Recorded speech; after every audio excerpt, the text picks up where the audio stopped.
Good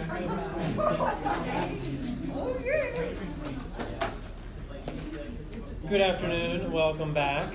Hopefully you had a good spring break, restful or busy or however, but whatever it was, hopefully it was good.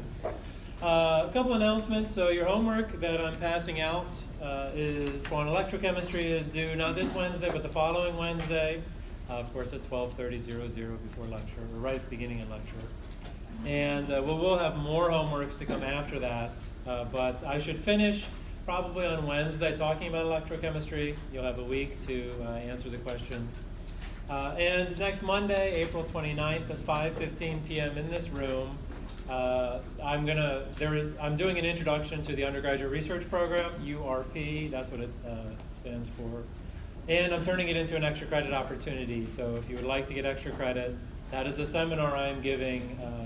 And you just have to sign in, you have to write a one-page summary and turn it in within 1 week, and you will get 5 points extra credits. Question, Esperanza? Do we have to come up with questions this time? You have to come up with questions this time. So all you have to do is listen. You attend and listen and write down and take notes. Any other questions? If not, then I will remind you we have a full 3 weeks of lecture left and then finals. So this is a Monday, Wednesday class, and we'll go right through to the end. The last lecture is the third exam. And anyway, we'll have more to say about that. But of course, this material will be on that. Where were we? We were talking about electrochemistry, and we talked about how to draw and how to calculate the voltage or the cell potential for a voltaic cell. We said that voltaic cells, and this is important, voltaic cells are batteries and they have positive potentials. And we also said that if you have positive potential, you're a spontaneous reaction, which means that your delta G value is negative. And we made that connection. And that's where we're going to start now with an equation called the Nernst equation, or at least getting to it on this slide over here. So recall, well, we talked about this last time. Delta G naught reaction was equal to minus NF E naught cell.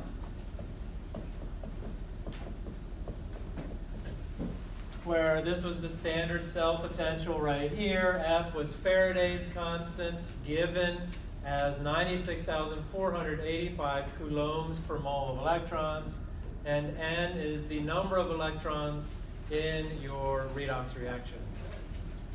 And I don't know if I said this last time, but we don't always have to be at standard conditions, so I'm going to write this same equation over here, except without the knots.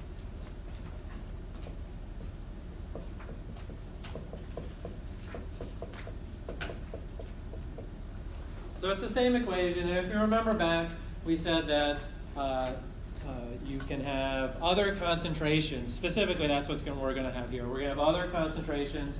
If it were gases, you'd have other partial pressures, although that's a little more complicated to do in practice. Concentration changes. Now we will go back to thermochemistry and an equation that said that delta G reaction, the change in the free energy of reaction, was equal to the same value under standard conditions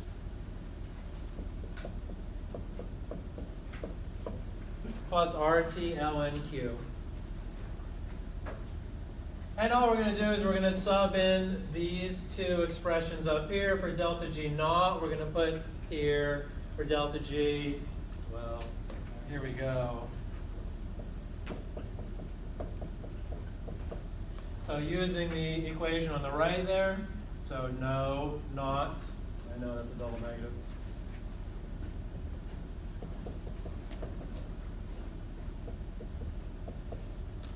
With the knot, and the rest of it stays the same.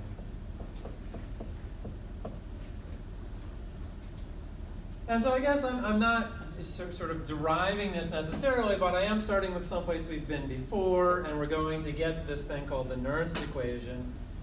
Next thing we have to do to actually get the cell potential is we're going to divide the whole thing through by minus NF. That will make this by itself.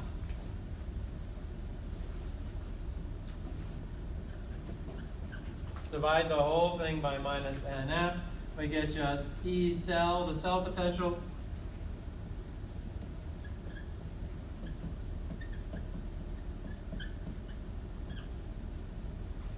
And then again, we're canceling out the negatives here, so we have positives, but then there's a negative on the other term.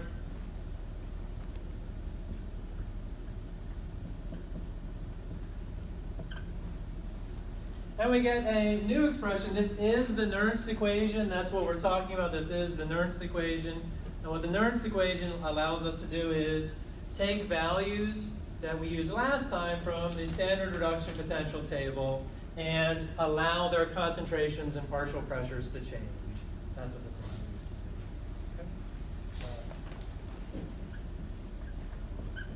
do. Okay. And just to be clear, that one is the Nernst equation. Any questions about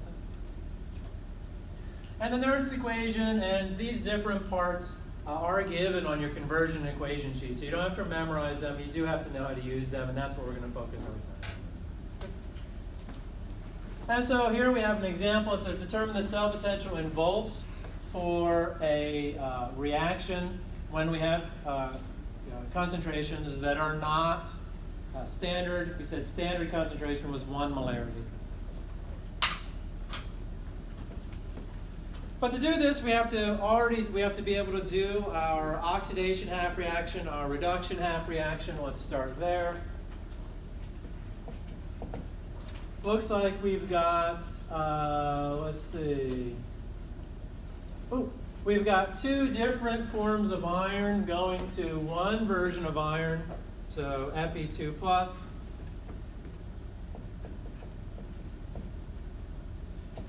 So our iron is going to go to iron 2 plus.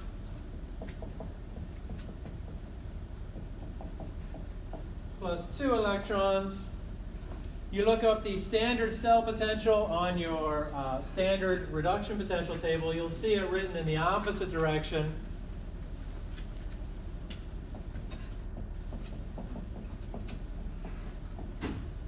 You'll change the sign because now it's an oxidation. It will become positive and it becomes 0.45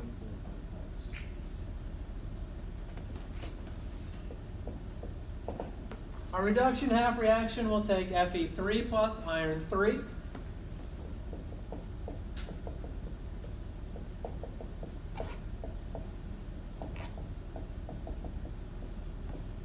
Convert it to iron 2. You look that up on the table. E naught reduction 0.77 volts.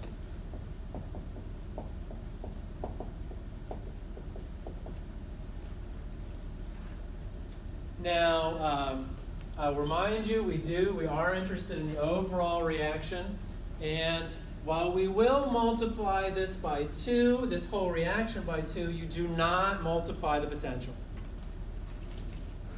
And we'll do that in red. And I did an analogy, and this is why I did the analogies, to help you to remember not to multiply the potential. I said potential was equivalent to a height that the electron was jumping through. So anyway, I don't know if that helped a little bit. I'll write out my overall. You could also call it your overall or overall cell. The reduction, or the redox reaction.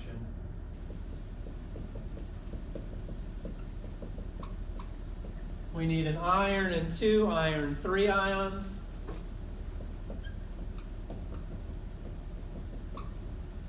To get 3 iron 2 ions, add up the potentials.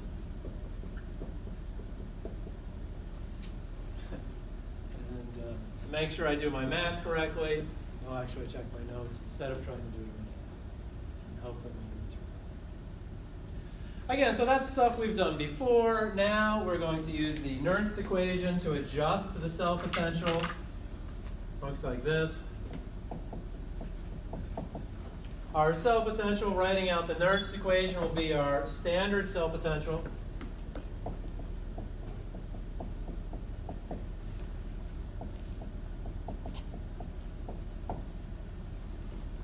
minus this adjustment term right here.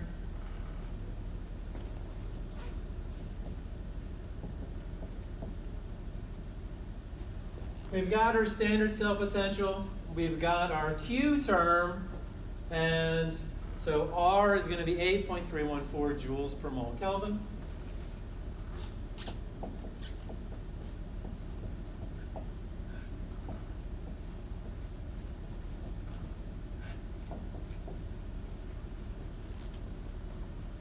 The problem doesn't specifically say it. I think on your exam and on the homework I did a better job of this. Pretty much you're always at 298 Kelvin unless it's a very specific situation. So we're going to assume 298 Kelvin.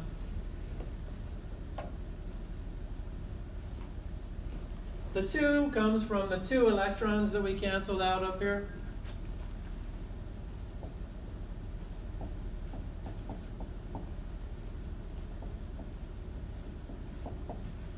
And Faraday's constant, 96,485 coulombs per moles of electrons, per mole of electrons. And then our Q term. Q is our reaction quotient. Q's been around for a long time now. Q is an old friend.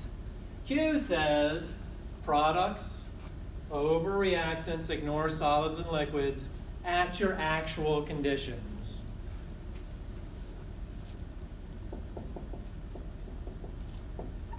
We have a 3 coefficient that shows up as a 3 exponent.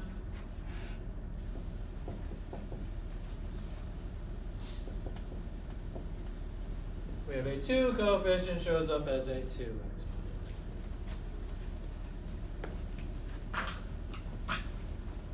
And from there we have our concentration of iron 2 plus, that's 1.2, which will get cubed because it's an. And then we have 0.01 squared, and from there it's all math. And what you should find is that, especially because there's a natural logarithm here, that this whole term tends to be small.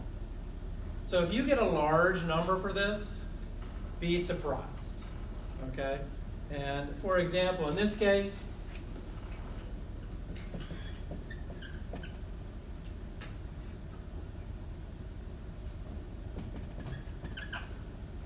it's 0.13 volts. Right, that's this whole term here. And we get 1.09. And the way I think about these is that when you pick your oxidation and your reduction half reaction, you pick largely what your voltage is. And then if you want to fine tune it a little bit, you can use different concentrations. Any questions about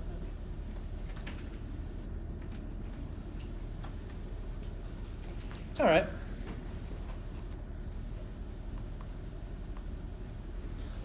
Now, we're doing all this because so many devices are electrochemical devices. And the first one we're going to talk about is a pH meter.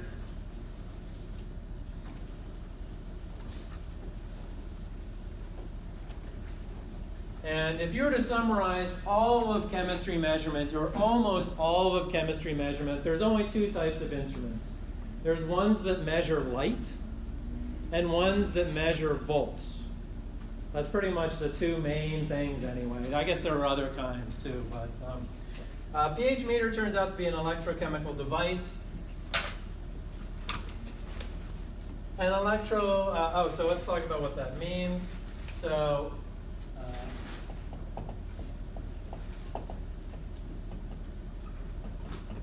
this is going to be an example of how changes in pH can be measured using changes in voltage. Or how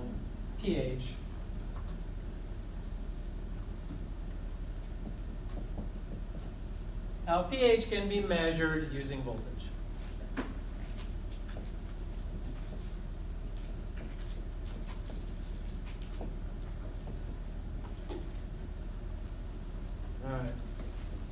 myself a little more space here. So for example, we're going to take as our oxidation half reaction hydrogen gas.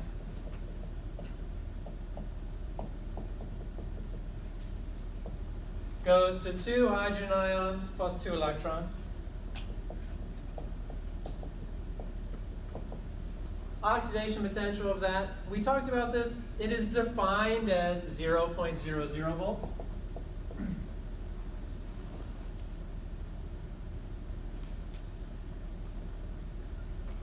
And in a particular type of electrode, it uses mercury 1 chloride as a solid in a reduction half reaction plus 2 electrons. Goes to 2 mercury liquids plus 2 chloride ions.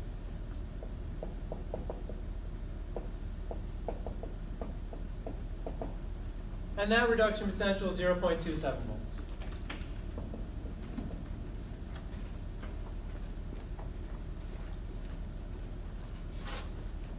Add them up to show what's going on. Cancel out your 2 electrons. We have hydrogen gas plus mercury 1 chloride solid.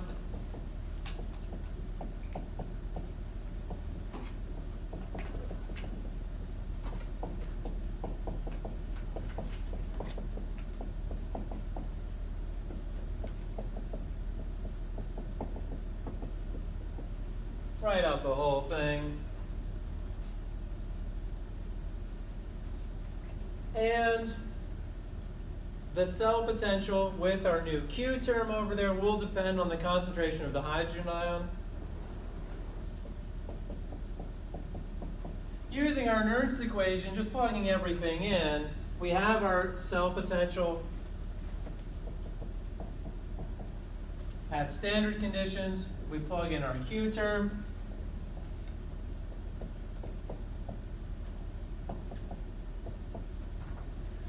Where it's going to be ln(q), but I'll just substitute straight away what my Q is. It's going to be hydrogen ion concentration squared times chloride ion concentration squared.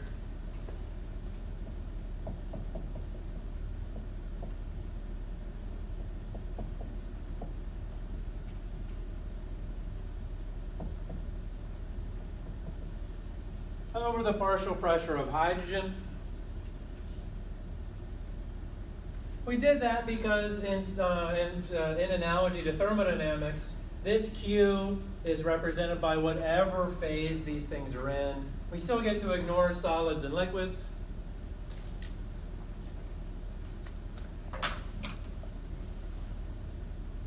All right. Oh. So, and we're going to assume, and we're under standard conditions for hydrogen. We're going to assume that we're under standard conditions for chloride. 1 molarity. And then you can see that the cell potential is related to the concentration of hydrogen ions. Now, let's see.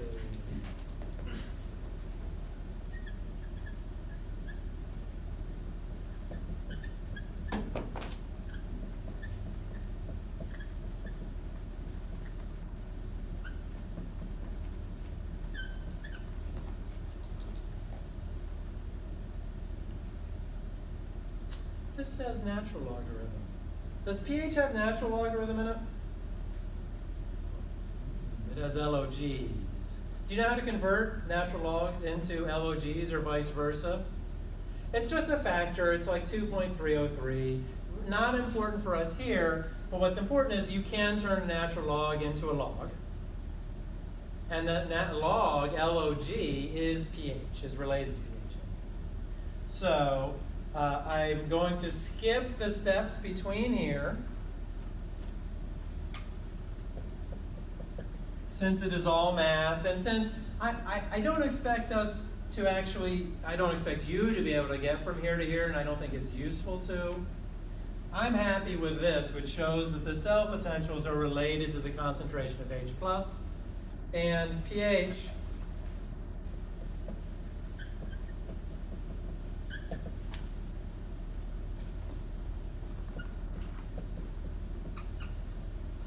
is equal to some factor which amounts to all of these constants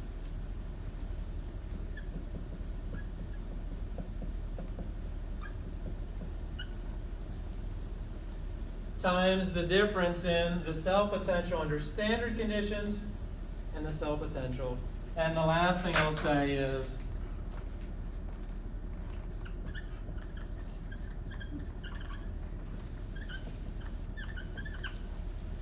that this can be measured using a voltmeter. And we'll measure it when we get to the electrochemistry lab volts, but for now,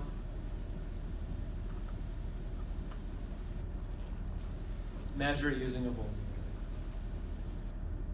Kate, question?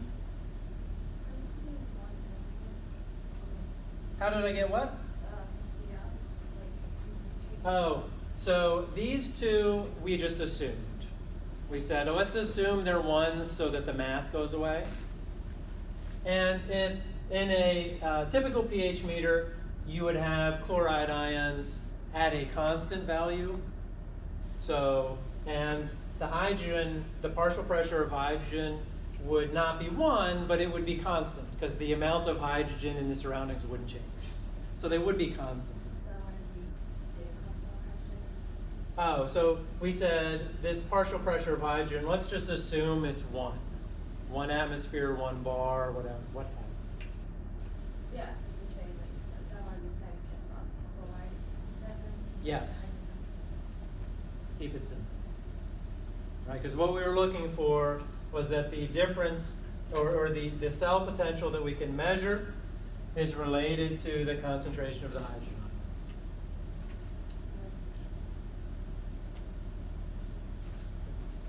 Well, one more example I think we will do. There we go. And that's electrochemical cells based on concentration gradients.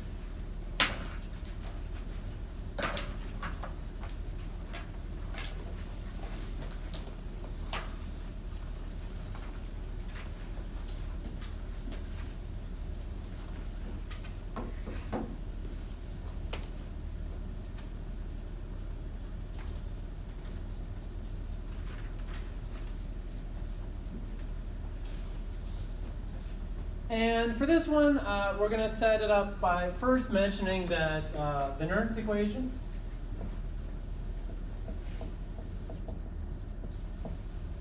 can also be used with half reactions. And I'll show you what I mean.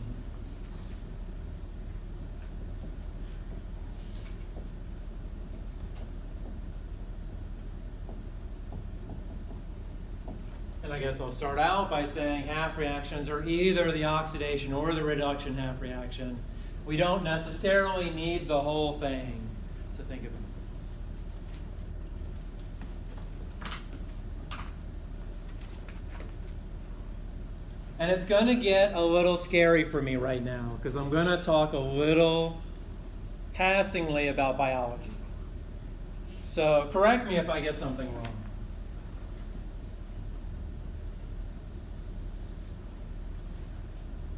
This is a cell, and this is the cell membrane.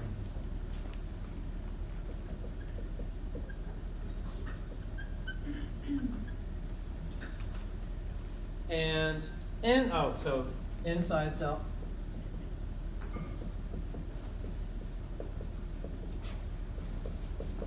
And outside the cell. I know, it's getting pretty technical. All right.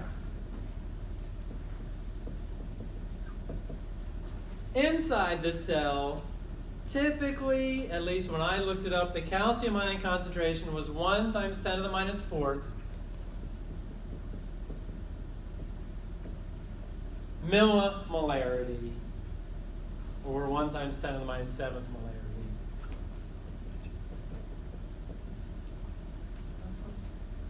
And yet outside the cell, concentration of calcium ion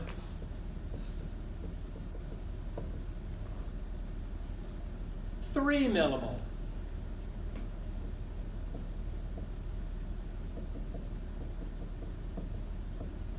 Or 3 times 10 to the minus 3 mole. And so the first thing we notice is that there is a concentration gradient or a concentration change from inside to outside of the cell.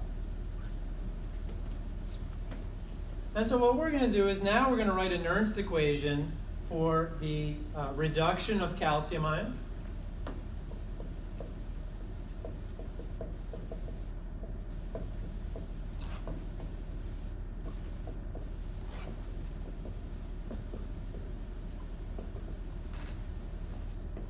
And calculate the difference in potential between inside and outside of the cell.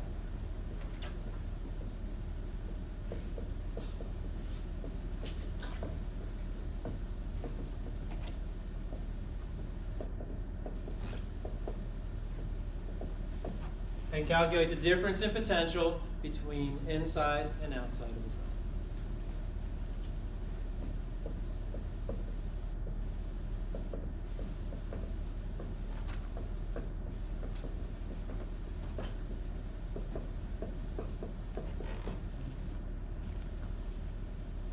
And so here we go, reduction of calcium ion. That's going to be calcium ion plus 2 electrons goes to calcium, solid.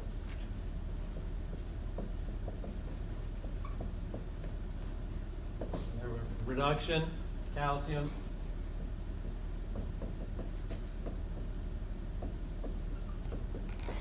Goes to calcium, solid.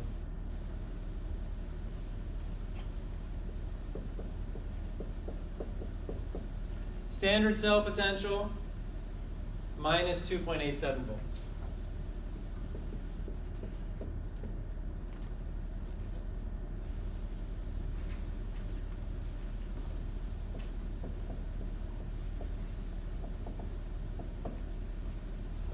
And now I'm going to write a Nernst equation for the reduction half reaction inside the cell.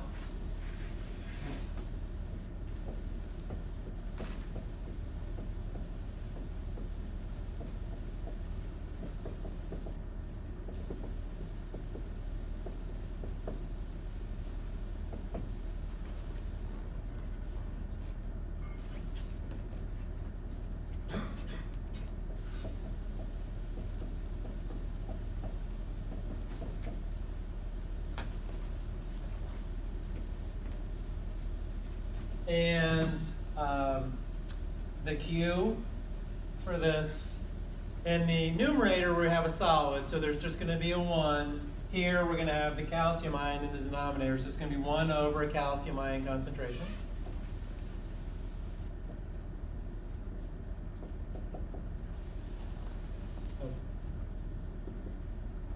Inside the cell.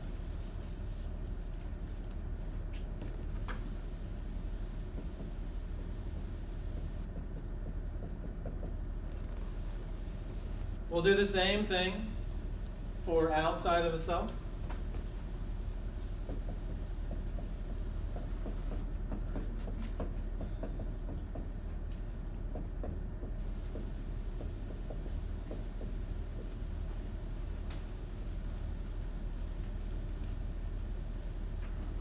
And then we're going to take the difference between them.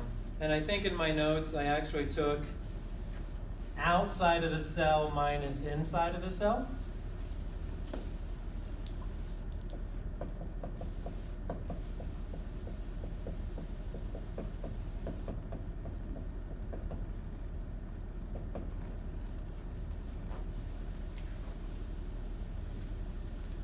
And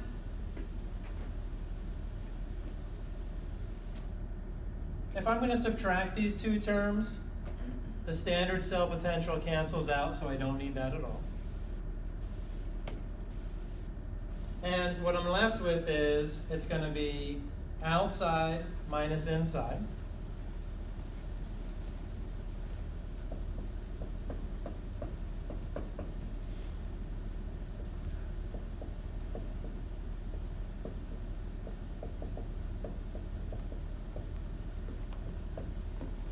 Uh-oh, going into overtime.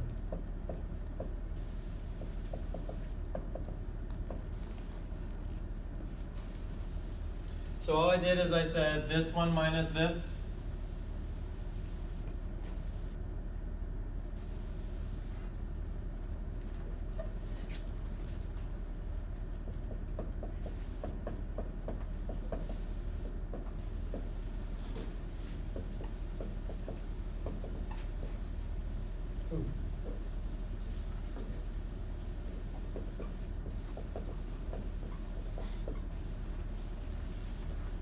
And then because there's a minus sign here, I combine these two and I put it on top.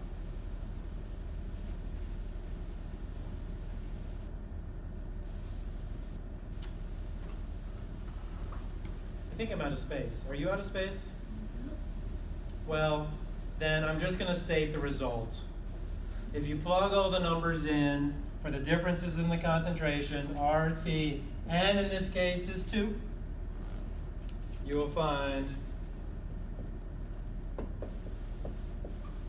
0.14 volts as the difference, which is 140 millivolts. I don't know, this is where I get lost. Anybody know what the cell potential is across the cell membrane in an actual cell? I think it's typically, I have about 800 millivolts, so this is a portion of that. And anyway, any questions about that? The point of this is we get to use this equation a little bit, but I would say if you're looking for what to expect on an exam, it's more like the first example we did with the Nernst equation, more so than these fancy examples. These fancy examples will show you how they can be applied to other situations and why we need to learn the Nernst equation. With that, I'm sorry I ran out of space there. With that, we'll move on to our next subject in the electrochemistry. That next subject is electrolysis.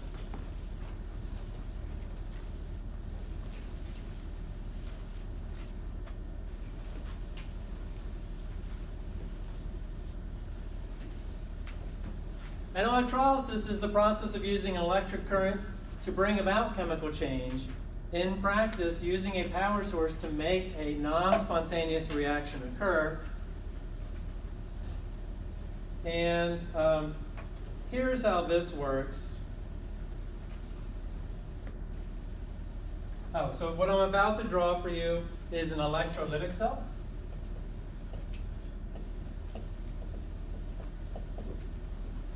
And in an electrolytic cell,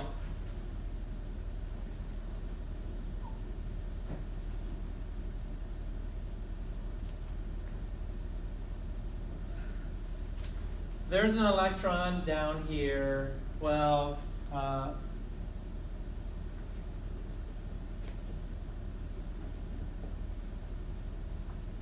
it's an electron person.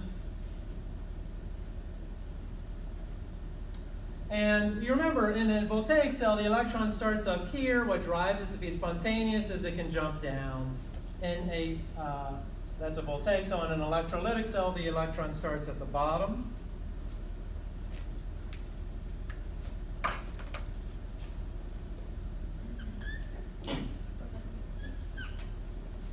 And you take an electrolytic cell and you pair it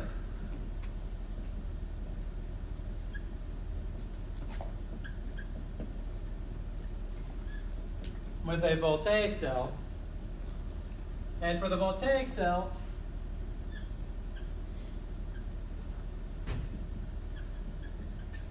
the electron person has higher potential.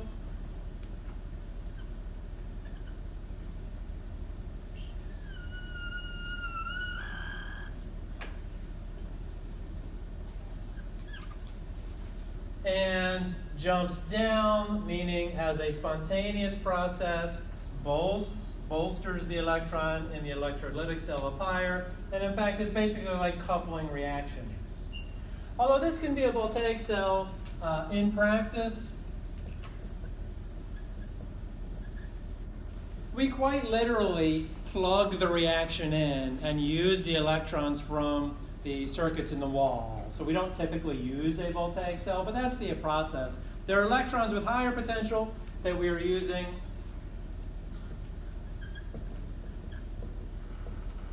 And when I say plug it into the wall, I guess what I mean is plug it into a power source.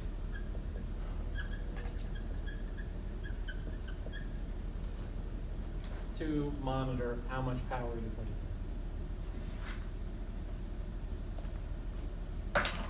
And so, the cell potential of an electrolytic cell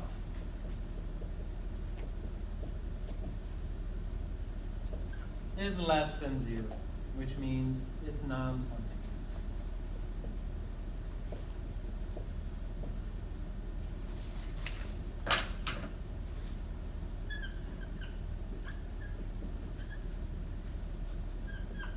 The cell potential of the voltaic cell, or physically the power supply, is greater than 0. And what's important is when you add these two up,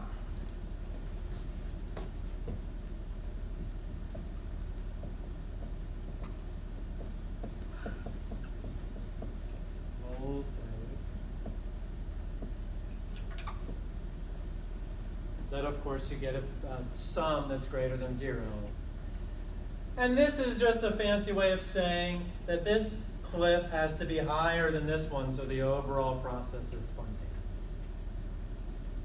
Okay? And so for the next few examples, all of the cell potentials will be negative, and we will be hooking them to power supplies to make them happen.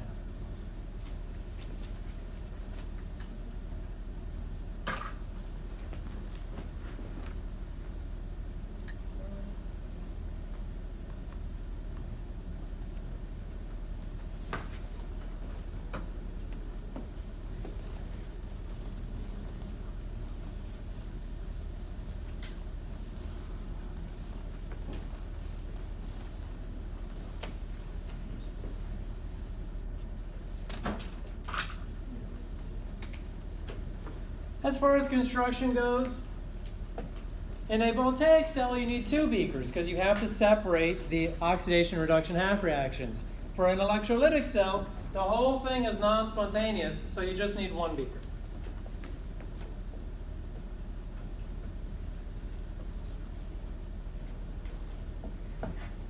The other thing is, since everything's all together, you just need 1 electrolyte.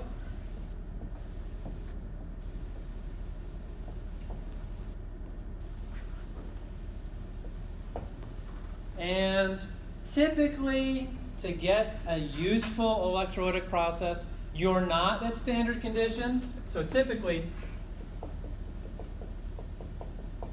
not at standard conditions.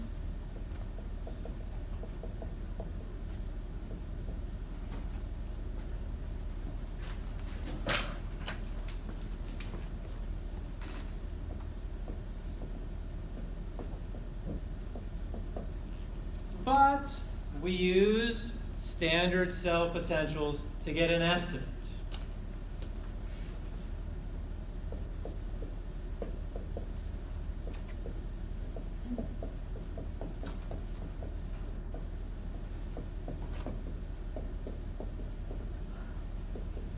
To estimate E sub electrolyte.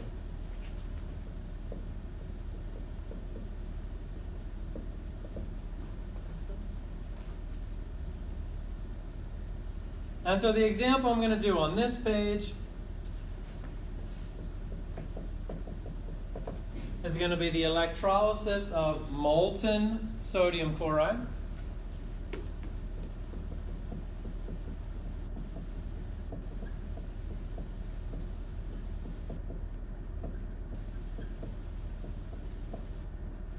And molten just means it's liquid. And so this typically happens at above 801 degrees Celsius.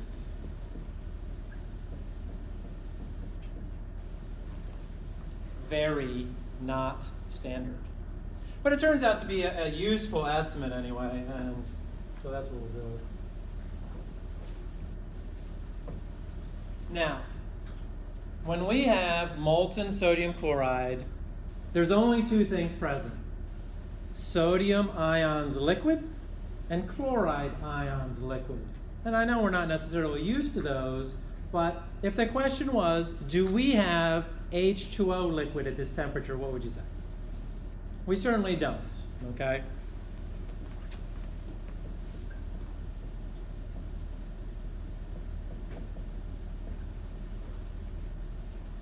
And that's on purpose for a variety of reasons. But, so now these are the only materials present.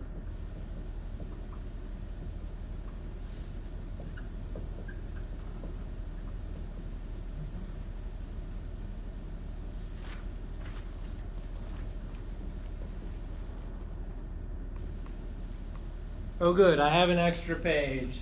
So I'm going to write some things over there and then I'm going to draw the picture on this slide.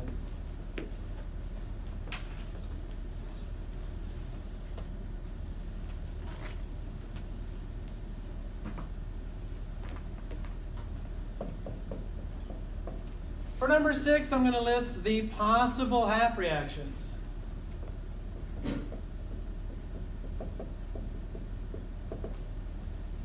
And to find the possible half reactions, you go to your standard reduction potential table and you look and see what's there. And if you look, you will see there's only one reaction. Well, let's do sodium first. There's only one reaction that has a sodium ion. It's a reduction. It takes sodium plus. I think it says aqueous there, but I'm going to put liquid here because we know we're at 801 degrees Celsius.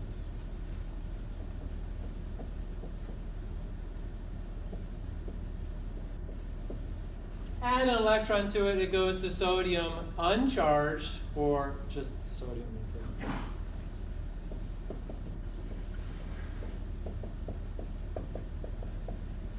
The potential, that's minus 2.71 volts. Wow, that is a negative potential.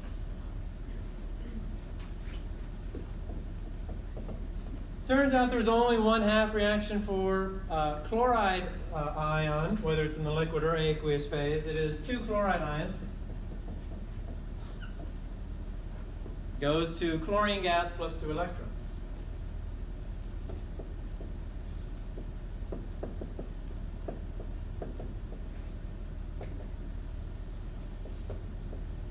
With an oxidation potential of minus 1.36.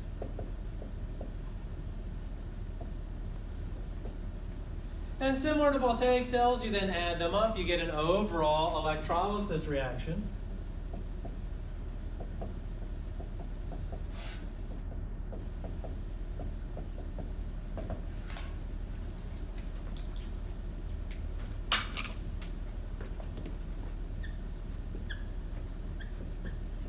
Multiply to cancel out your electrons, yada, yada, yada. Do not multiply your potentials.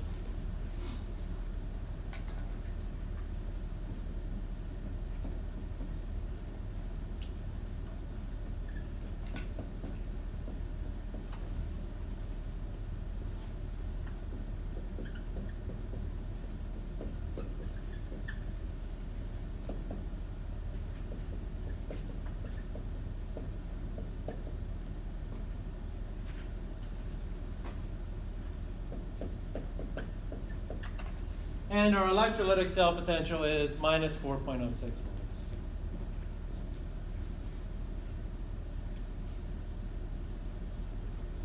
Okay.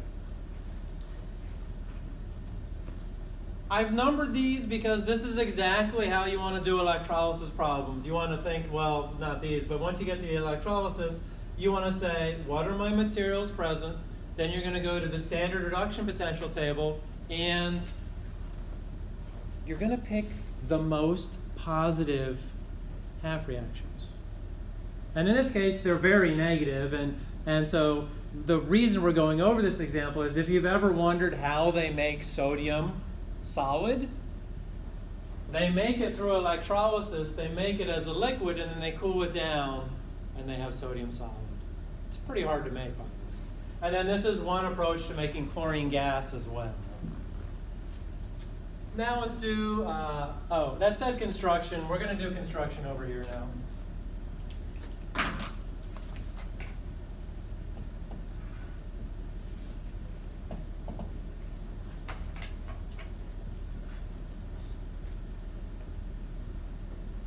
One beaker, one electrolyte. In this case, the electrolyte's going to be sodium chloride liquid.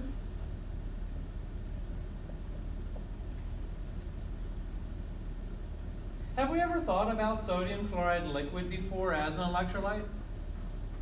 Our definition of electrolyte was basically conducts electricity.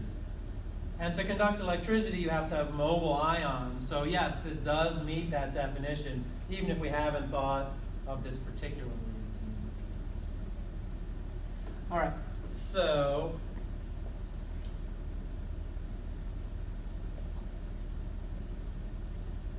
we will still have two electrodes. You don't have to do this, but I typically draw my anode on the left. My cathode on the right. And what I'm going to put up here is a little schematic of a car battery. I don't know, you can draw whatever kind of battery you want, or power supply. And what I'm going to write in here is greater than 4.06 volts positive to make the overall process spontaneous. What that means is, when I connect these two wires, basically the battery or the power source is extracting electrons from here. And I think we're going to have graphite, carbon solid, and graphite.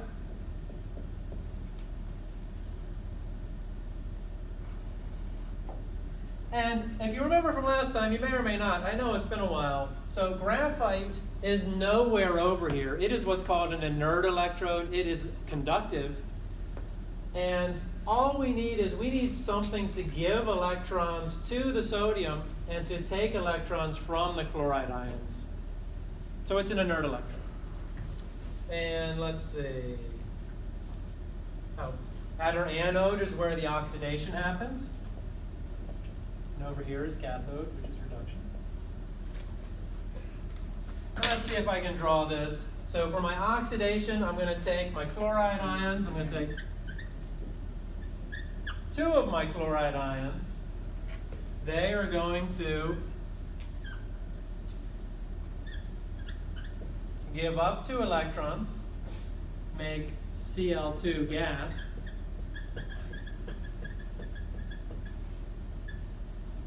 Bubbles. Then we'll switch colors over here. I've got my sodium ions liquid. Each of them picks up 1 electron to make sodium liquid. That's a liquid and it's not an art glass. But then it drizzles down to the bottom. And in an actual process, there's a little hole down here to collect the molten sodium, the sodium liquid. And you can, and there's some sort of cap up here to collect the chlorine gas. So I think that's everything. Blah, blah, blah, blah, blah. Any questions about this? 2 main things to keep in mind. For electrolysis, the voltage for the cell is always negative, and there's only 1 beaker in the construction, but you've still got electrolytes, you've still got an anode and a cathode, and so yes, they're similar, and yet we have to be able to tell them. Question, Travis? So right now you have the battery at 4.06 volts. If you were to double the voltage of it, would the reaction just happen twice as fast? Good question. I've got it just at greater than. So what happens if you provide more voltage, then the reaction does happen faster. And yes, so think of it as the more potential, the more electrons you've got jumping down, the more electrons you can kick up to the other side. Although we have to be careful because, remember, Well, kinetics, how fast something happens, and equilibrium, which is really, this is an equilibrium type process. Like they're largely separate, but in that case it does make a difference. And in fact, when you do electrolysis in lab, if you want it to go faster, turn up the voltage. Although I will tell you, do not turn the voltage above 10 volts. Because when you turn on a power source and you have significant amps and significant voltage, that's how we kill students. And we do not want to kill students. Even we do not want them to kill themselves. But no, it is serious, but it is also joking. Of course, I don't think you could kill yourself, but you could get a pretty serious shock. So, and we will keep it under 10 volts. And we will look for reactions like this. And we will not make any liquid sodium, no matter how hard we try. Because you have to be at this time. Any other questions? All right. Well, where were we? Oh, did I switch up my page?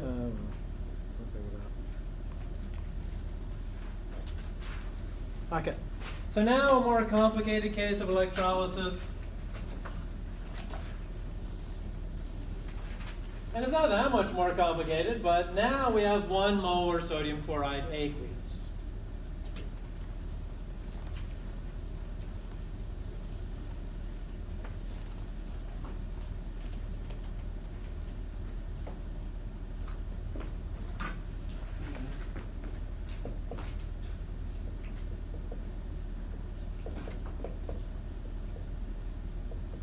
So we'll start by looking at our materials present.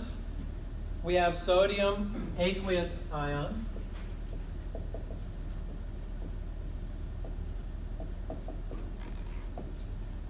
Aqueous chloride ions and water.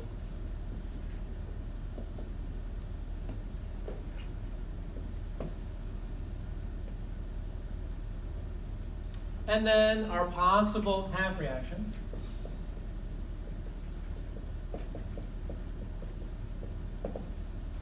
Well, if we go through and we do sodium, it's the same reaction. It'll be a reduction. This time the sodium ion is aqueous. It's still picking up 1 electron. And since we're at 298 Kelvin, if this did occur, hint, it doesn't, it will be sodium solid this time. And we said its potential was minus 2.71 volts.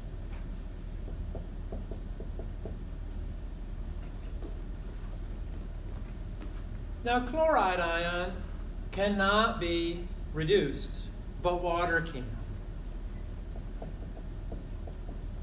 So if you look in the list of half reactions, you'll see water, and actually it's 2 waters plus 2 electrons goes to hydrogen gas plus 2 hydroxides.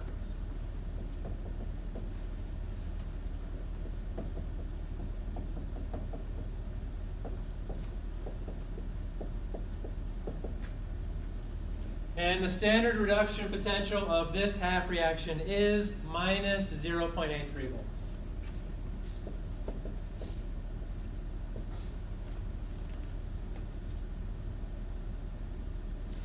And so those are the only possible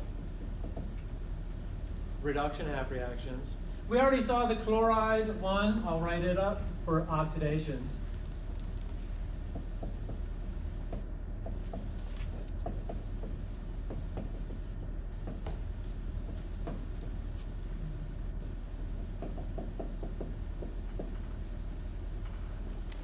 Chloride can be oxidized to make chlorine gas. True. Water can also be oxidized. This time it's 2 waters.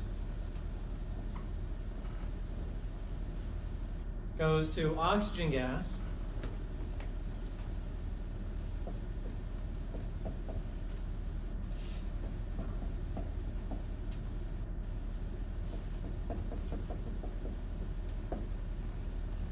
Oxygen gas plus 4 electrons plus 4 hydrogen ions at an oxidation potential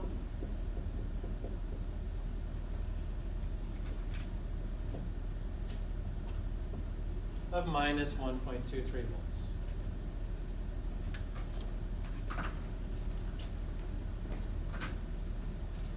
Now, all you got to do is, of the possible reductions, you choose the one that is most positive or closest to positive.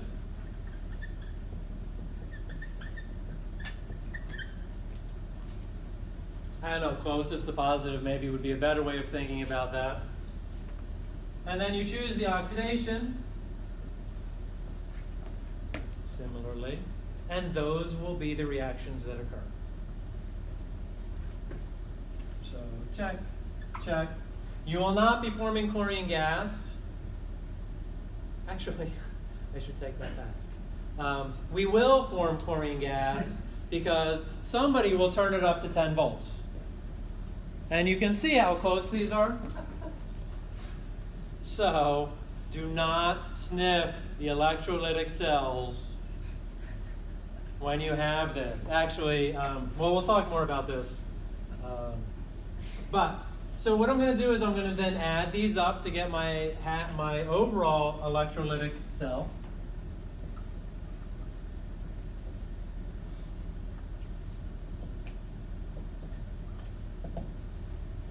You can see I've got 4 electrons here, so I'm going to have to multiply this reaction times 2, right? Because electrons always cancel.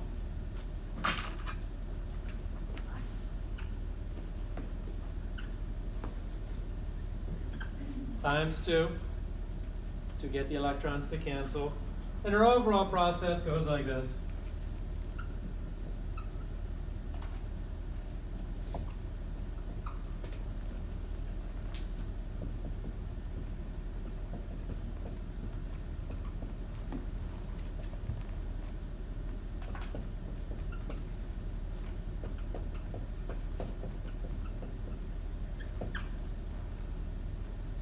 You get 2 moles of hydrogen for every 1 mole of oxygen gas. You also get 4 moles of hydroxide and 4 moles of hydrogen ion with a cell potential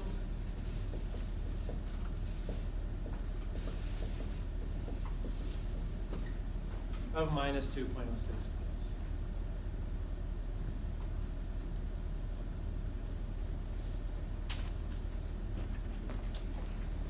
Now, when you see these two, what do you think they form? Water, right? And they form water very, very to an equilibrium that is very, very far towards products. And so you can actually make the hydrogen and the oxygen, and in your beaker, the hydrogen ions and the hydroxide ions will react, and you're left with water. It's actually a beautiful system. So let's draw it. You should have another page. Do you have another page? I think this is my other page here.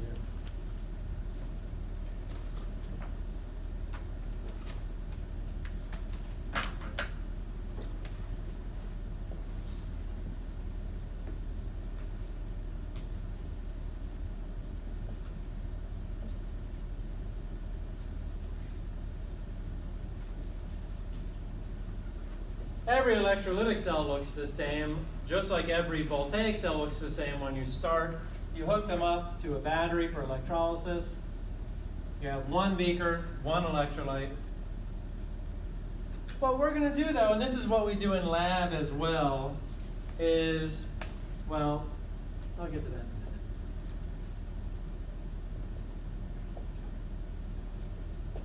On the one half is the oxidation half reaction.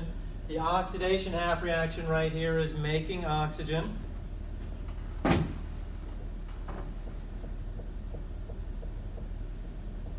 That's the O2. It's also making your hydrogen ions. Over on the other side,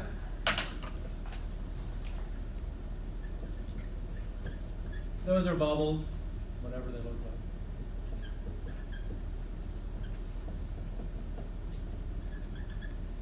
We're making hydrogen gas and hydroxides.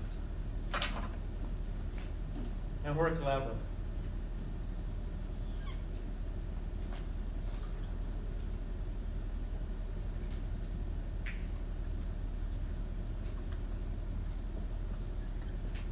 we're going to put a piece of cardboard in the middle and test the pH on each side as evidence that we've made. So when we see a low pH, we're going to assume that the bubbles that we're making are oxygen.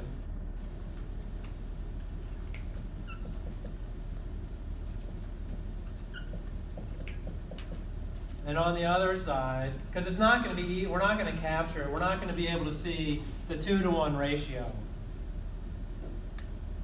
I'll tell you, the cardboard also serves another purpose. The cardboard does not allow this one to touch that one, because that will short out your power supply as well, which would be bad news.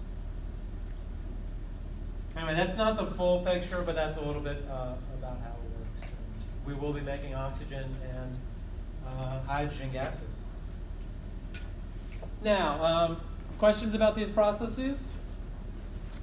Whenever you do a voltaic cell, whenever you do an electrolytic cell, you're always looking for the most positive oxidation and the most positive reduction. It just so happens that the most positive one happens to be negative for electrolysis. Okay? But if you think, what do I have? And can I get it to be positive? If I can't, what is the closest to positive? That's the underlying theme.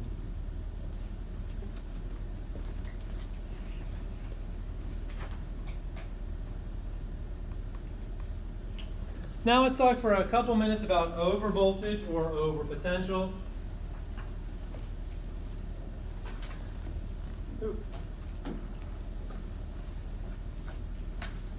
Maybe I won't take up too much space. But I'm going to keep these up here for just a minute. And in particular, I want to keep these two up here. So what is it? Additional voltage necessary to cause a redox reaction to take place due to electron transfer problems. What that means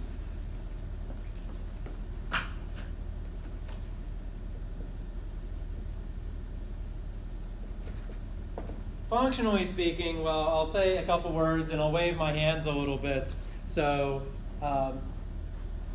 making a gas, getting electrons to make a gas is actually not an easy thing to do. So instead of, we said 2.06 volts, right, you're going to turn your power supply to 2.06 volts and it's going to appear like nothing is happening because nothing is happening. And then you're going to turn it up to 2.5, and then you're going to turn it up to 3, and then you're going to turn it up to 3.5 and 4, and maybe around 4 you start to see something happen. That's because of overvoltage. Overvoltage just means it's not an ideal situation. Okay. But functionally, because oxidation of chlorine and oxidation of water are so close,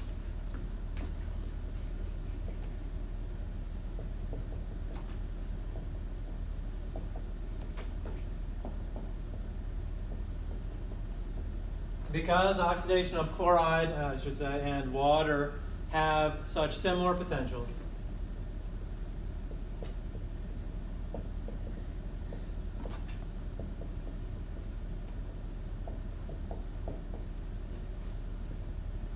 when we jack up the concentration of chloride ion, we will make chlorine gas. So when we do the lab, we'll start with a low concentration of chloride ion, and you'll make oxygen on one side.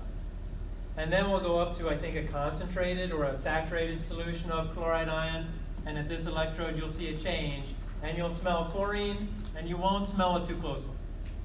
But when you do, it'll smell like a pool, because that's what they use to treat. That's the gas that you're smelling. Because oxidation of chloride and water have such similar potentials, at high chloride ion concentrations, chlorine gas production is favored.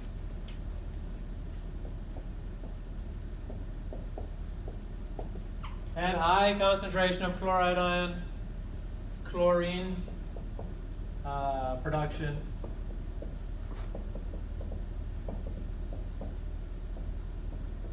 is favored. And I think when we get to the lab, you'll do some calculations to show how much it's favored when we go to the higher concentration of chloride. It will use the Nernst equation. It will be fun. Anyway, any questions about that?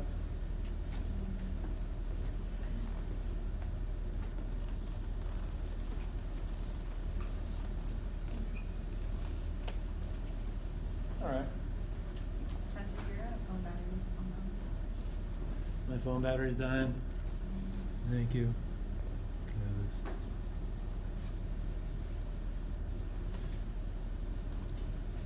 We'll keep going. We'll let it die. All right. Oh. We are not going to return to the electrolysis of sodium chloride. We are going to now talk about quantitative electrochemistry.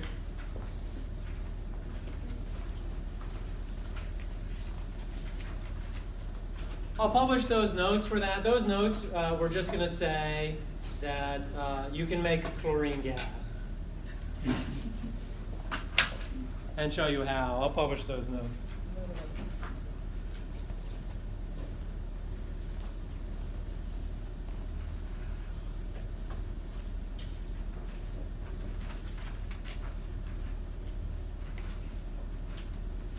Okay, so now let's pick it up with stoichiometry of half reactions. If we look at the reduction of magnesium ion,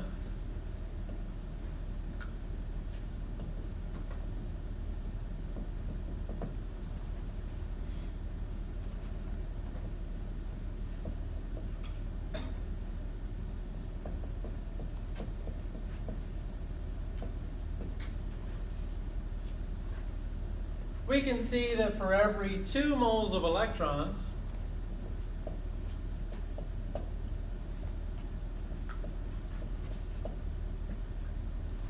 one mole of, well, let's do it this way. 1 mole of magnesium ion reacts. And so we're going to actually make unit conversion factors out of these half reactions.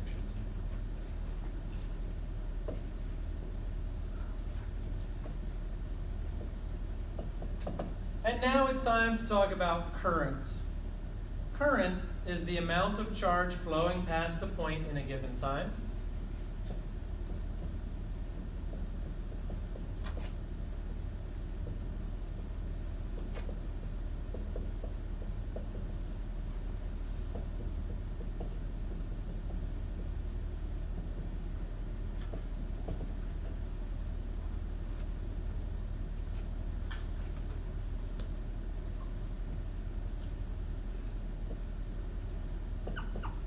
The units of current are going to be amperes, shortened to amps, although mostly what you will see is milliamps, which are small. 1 ampere, abbreviated just with a capital A.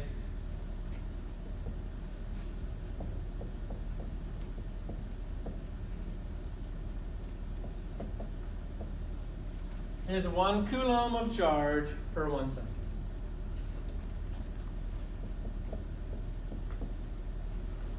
And, or 1 coulomb per second is right.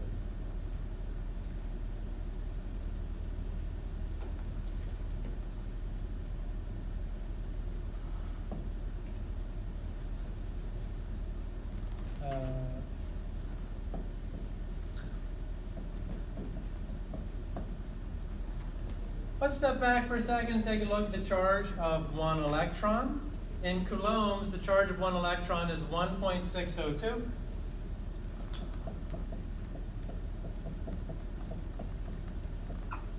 Times 10 to the minus 19th coulombs.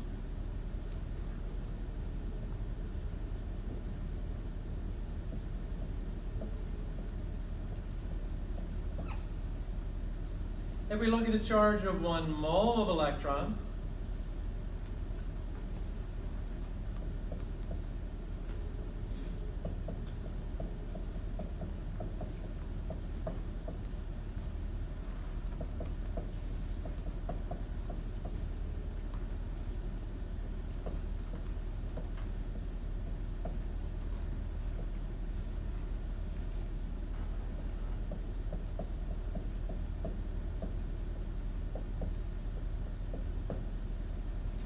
we get that the charge of one mole of electrons is the Faraday constant.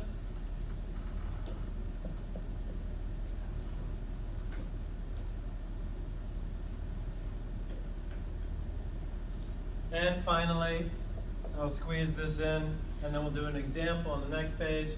So functionally what we need is that amps times time in seconds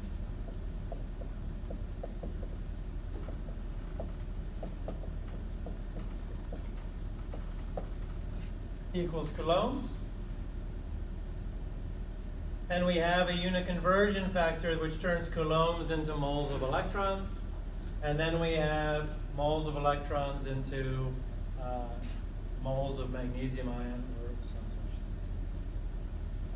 So here's an example. The reduction of silver. Oh, let me get it up there. The next slide, if you will.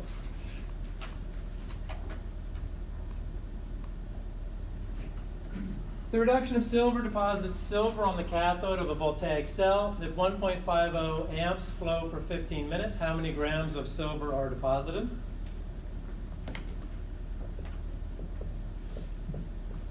We know how many amps we have. We know that we have 15 minutes, which is 900 seconds.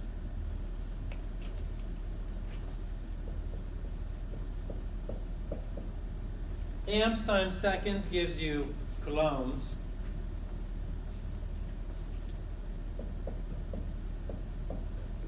In this case, you get 1,350 coulombs.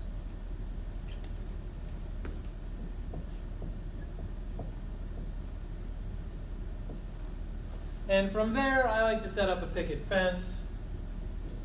I have my coulombs, I have my Faraday constant, which turns coulombs into moles of electrons.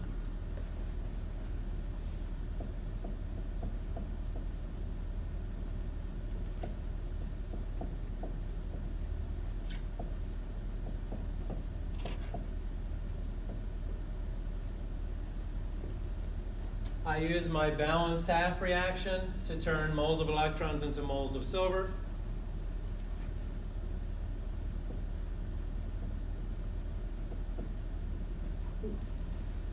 I need to put the grams on the top there.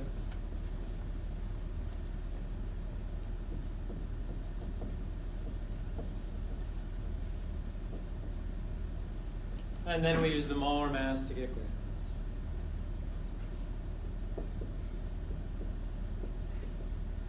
If we do that, we get 1.51 grams of silver.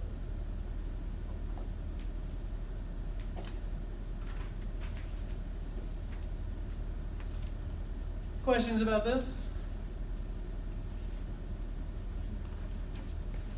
It's not too bad.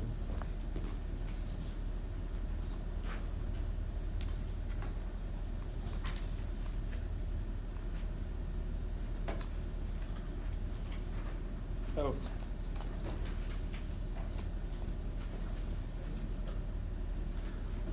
Let's do more.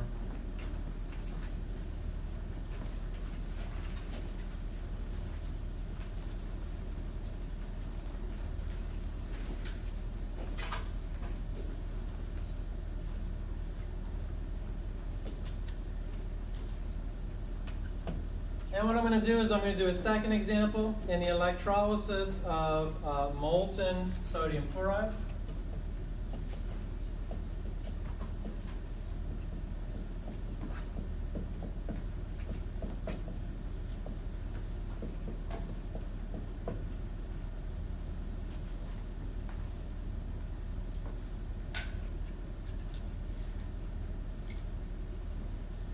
(1,000 amps)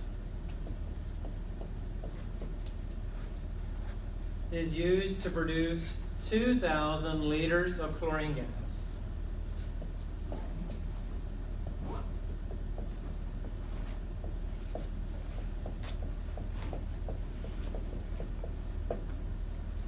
How long does it take?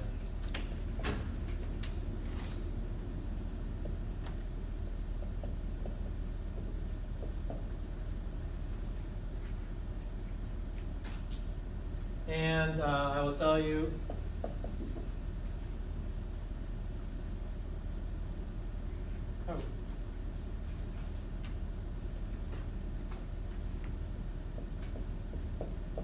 to be molten, we said that the temperature had to be 801 degrees Celsius. And our process goes something like this. According to what I just told you, we need to know the half reaction that's going on that forms chlorine. That oxidation half reaction takes 2 chloride ions. And I'm not so worried about the phase here, but I'm going to put it in anyway. 2 chloride ions. Goes to chlorine gas plus 2 moles of electron.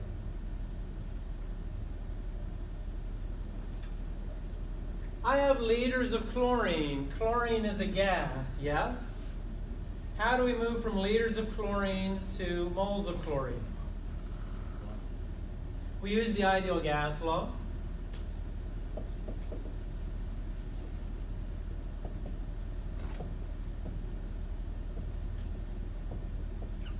To get moles of chlorine. From moles of chlorine, we can then use the balanced half reaction to get moles of electrons.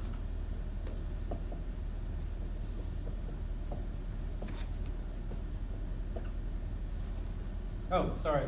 Yeah, no, that's right. Moles of chlorine to moles of electrons.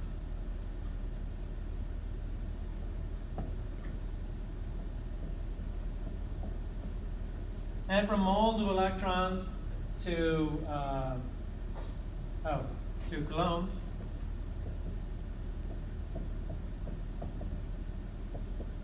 Using the Faraday constant.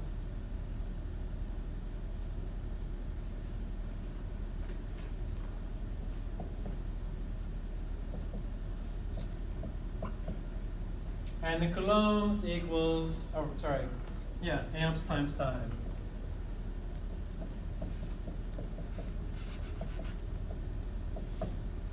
And seconds. And so what I'm going to do is I'm going to actually end. Am I early? I am still early, aren't I? Well, I'm going to allow you to do this one at home. I'm going to end here. We'll finish up a little bit of chapter 19 next time, and then we'll start on our transition metals chapter on Wednesday.